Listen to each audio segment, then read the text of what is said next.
बिस्मिल्लाहिर्रहमानिर्रहीम। अस्सलामु अलैकुम वरहमतुल्लाहि वबरकातुहू। तो मेरे प्यारे हजरात, अल्लाह के रहम करम से आप सभी भाई अच्छे होंगे और मेरे वीडियो पे आने के लिए तहे दिल से खुशामदीद। तो मेरे प्यारे दोस्तों, रसूल अल्लाह सल्लल्लाहु अलैहि वसल्लम की बाशत सिर्फ मुशरिकीन ही नहीं, उस वक्त की सारी दुनिया गुमराही में मुब्तला थी। यानी कि मेरे नबी करीम रसूलुल्लाह सल्लल्लाहु अलैहि वसल्लम को जिस टाइम नबूवत अल्लाह ताला ने अता फरमाई थी, तो मेरे प्यारे दोस्तों, फिर अल्लाह ताला की रहमत जोश में आई और उसने हजरत मोहम्मद सल्लल्लाहु अलैहि वसल्लम को अरब की सरजमीन में महबूस फरमाया। आप सल्लल्लाहु अलैहि वसल्लम को हुक्म दिया गया कि आप सल्लल्लाहु अलैहि वसल्लम इब्राहिमी तरीका इख्तियार करके तबलीग करें। साथ ही कुरान ने मुशरिकीन से बहस व मुबाहशा किया, जिसमें उनकी चंद मुसलमान उसूलों और अकीदों को बुनियाद बनाकर दलाइल दे। तो मेरे प्यारे दोस्तों, चैनल को जरूर सब्सक्राइब करना, लाइक करना, शेयर करना। अगर बातों में थोड़ी भी सच्चाई हमारी होगी और आपको थोड़ी सी भी सीख मिलेगी। सपोर्ट कर दिया करो। इस्लामिक चैनल है मेरे दोस्तों, कोई ये टिकटॉक, कोई यहाँ पे गाने बजाने का चैनल नहीं है। हमारी दीन की बात है जो तुम्हारे आखिरत में काम आने वाली। तो मेरे प्यारे दोस्तों, दलाइल दिए जो इब्राहिम दीन का शआर थे और जो अभी तक उनमें बाकी रह गए थे, ताकि उन पर हजब तमाम कर दी जाए और वो हकीकत का इनकार ना कर सके। कुरान ने मुशरिकीन अरब के शिरक की तरदीद 4 तरीकों से की है। सबसे पहले कुरान ने उनसे उनके शिरक की दलील मांगी है और वाजा किया है कि उनकी ये दलील के ये हमारे बाप दादा का अकीदा है, इसलिए हम उसकी पैरवी करते हैं, बिल्कुल गलत है।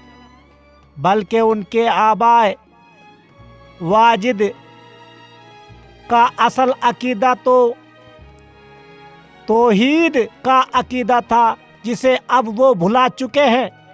ये उस जमाने की मैं आपको बात बता रहा हूँ दोस्तों, जब मेरे नबी करीम रसूलुल्लाह सल्लल्लाहु अलैहि वसल्लम को नबूवत मिल गई थी और किस तरह वहाँ पे बुत परस्ती की जाती थी। जहाँ पे मक्का में दोस्तों कितने लोग अपने अपने बुत लगा के रखे थे, कोई बड़ा, कोई छोटा, कोई क्या।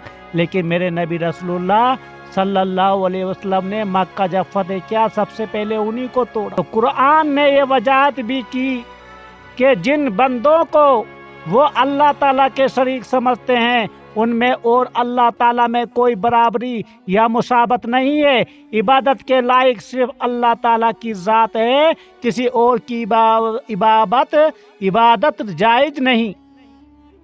कुरान ने यह हकीकत भी वाज़ा की कि अल्लाह ताला के तमाम अंबियाए किराम तौहीद का अकीदा रखते थे। अल्लाह ताला का इरशाद है कि और ए नबी सल्लल्लाहु अलैहि वसल्लम, हमने आप सल्लल्लाहु अलैहि वसल्लम से पहले कोई पैगंबर ऐसा नहीं भेजा जिसके पास ये वही ना भेजी हो, यानी कि बेकाम ना भेजा हो कि मेरे सिवा कोई माबूद नहीं, लिहाजा तुम मेरी ही इबादत करो।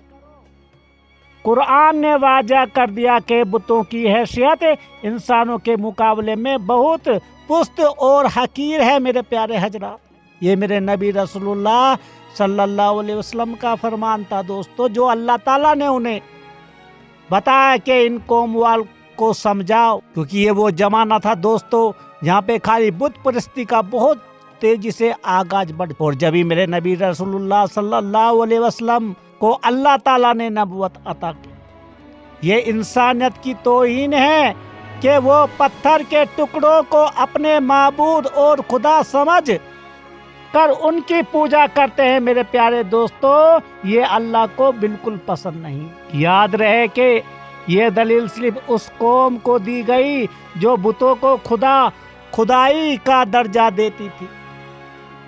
جو لوگ تسبیح پر یقین رکھتے تھے اور انسانی صفات کو اللہ تعالیٰ کی جانب محسوب کرتے تھے، ان کو 3 طرح سے جواب دیا گیا۔ ان سے ان کے دعوے کی دلیل طلب کی گئی، اور جب انہوں نے کہا کہ یہ ان کے باپ دادا کا طریقہ ہے تو اس کے جواب میں ان کو بتایا گیا کہ تمہارے باپ دادا کا اصل طریقہ توحید کا تھا، تسبیح اور شرک کا نہ تھا۔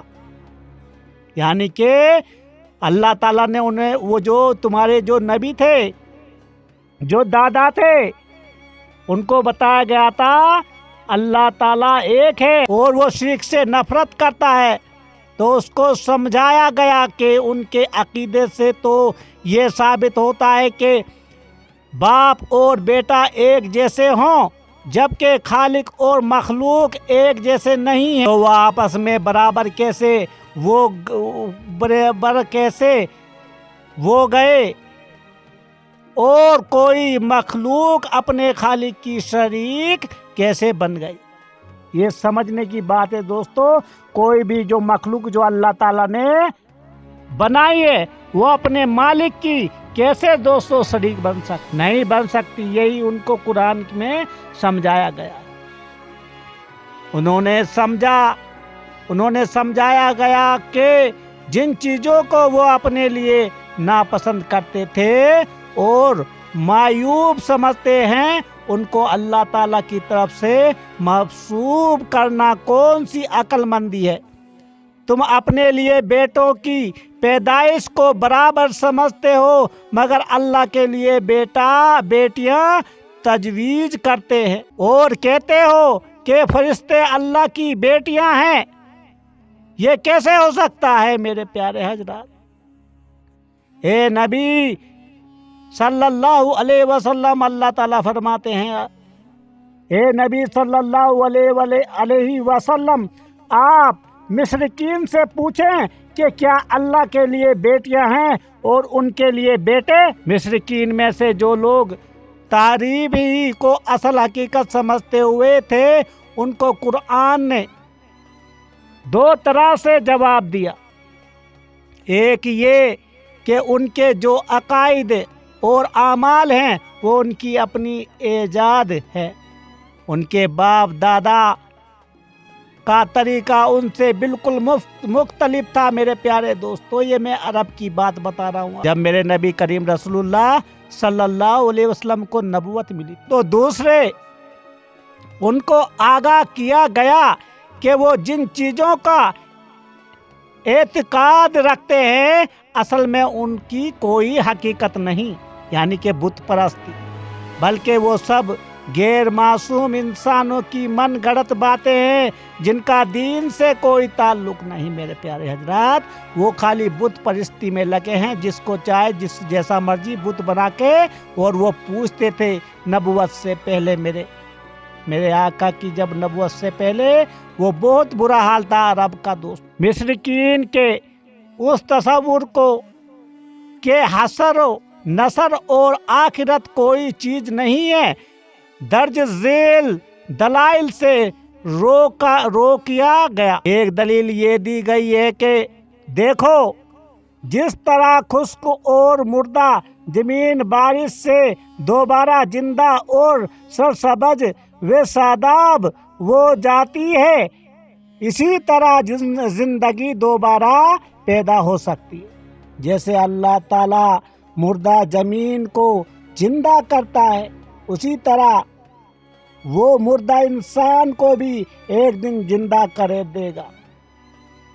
یہ کوئی دو راہ نہیں ہے میرے پیارے دوستو کہ اس دنیا کی زندگی کے بعد آخرت کی زندگی ہے، اور تمام مذاہب کا اس عقیدے پر متفق ہونا ظاہر کرتا ہے کہ آخرت برحق ہے۔ میرے پیارے دوستو، آخرت کو کوئی نہیں جھٹلا سکتا، چاہے جتنی پوجا جتنی بت پرستی کر لو، جو حقیقت ہے میرے پیارے دوستو وہ سبھی یہی ہے۔